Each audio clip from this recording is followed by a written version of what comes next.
ಈಗ ವಿಷಯ ಏನಪ್ಪ ಅಂತಂದರೆ, ಎಣ್ಣೆ ಎಷ್ಟು ಕುಡಿದ್ರೆ ಒಳ್ಳೆಯದು ಅಂತ ಹೇಗೆ ಗೊತ್ತಾ? ಹೀಗೆ ಗೊತ್ತಿಲ್ಲ ತಾನೆ? ಮತ್ತೆ ಮುಚ್ಕೊಂಡು ಕೇಳಿಸ್ಕೊಳ್ಳಿ, ಹೇಳ್ತೀನಿ. ಅದೇನಪ್ಪ ಅಂತಂದರೆ, ಅದೆಲ್ಲ ಡಿಪೆಂಡ್ ಆಗೋದು ನಮ್ಮ ಬ್ರೈನ್ ಸೆಲ್ಸಿಂದ. Correct, brain cells.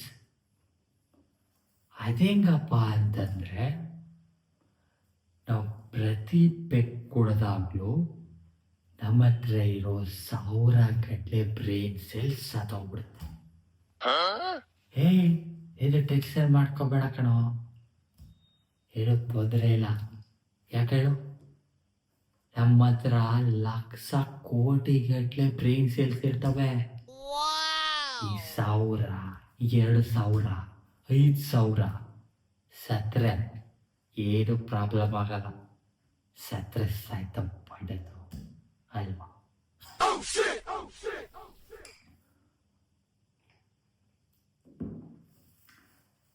ಇದರಲ್ಲಿ ಫಸ್ಟ್ ಸಾಯೋದು ಯಾವುದಪ್ಪ ಅಂತಂದರೆ ಸ್ಯಾಡ್ನೆಸ್ ಸೆಲ್ಸ್, ಅಂದರೆ ನೋವಿನ ಸೆಲ್ಸು.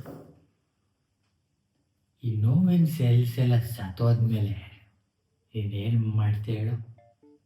ತುಂಬ ಜೋರಾಗಿ ನಗಾಡ್ತೀಯ.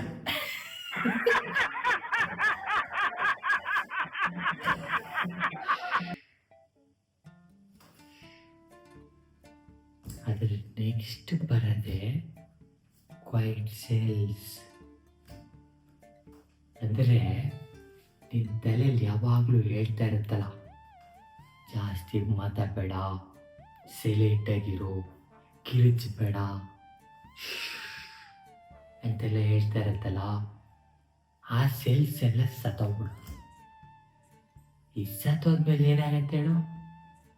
ನೀನು ಏನೇ ಮಾತಾಡಿದ್ರು ಕಿರಿಚ್ಕೊಂಡು ಜೋರಾಗಿ ಮಾತಾಡ್ತೀಯ, ಈ ನನ್ನ ಮಗನ ಥರ.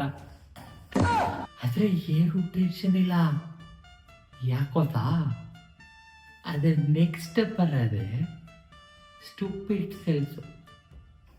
ಈ ಸ್ಟುಪಿಡ್ ಸೆಲ್ಸ್ ಎಲ್ಲ ಸತ್ತೋದ್ಮೇಲೆ ನೀನು ಏನೇ ಮಾತಾಡಿದ್ರು ಭಾಳ ಸ್ಮಾರ್ಟಾಗಿರುತ್ತೆ, ಕ್ಲೆವರ್ ಆಗಿರುತ್ತೆ. ನಂತರ ಅರ್ಥ ಆಯ್ತಾ? ಏಯ್ ಕುಡಿಬೇಡ, ಕೇಳಿಸ್ಕೊ, ನೀನು ಕೇಳಿಸ್ಕೊ. ಅದ್ರಲ್ಲಿ ನಾನು ಸ್ವಲ್ಪ ಕೊಡ್ಕೊತೀನಿ.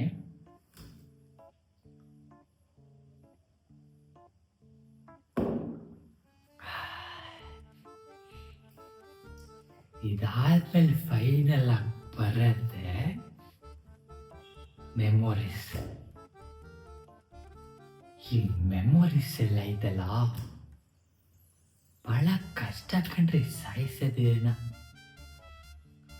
ಹಳೆದೆಲ್ಲ ನೆನಪಾಯ್ತದೆ, ಬಹಳ ಬೇಜಾರಾಯ್ತದೆ ಮನಸ್ಸಿಗೆ, ಬಹಳ ಬೇಜಾರಾಯ್ತದೆ.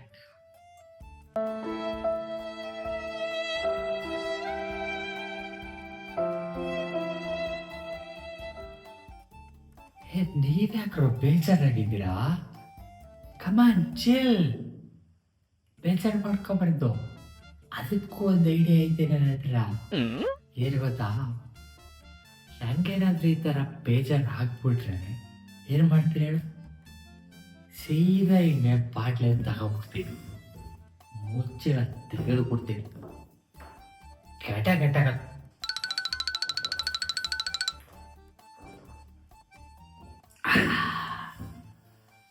ಅಂತ ಫುಲ್ ಕುಡಿದ್ಬಿಟ್ಟು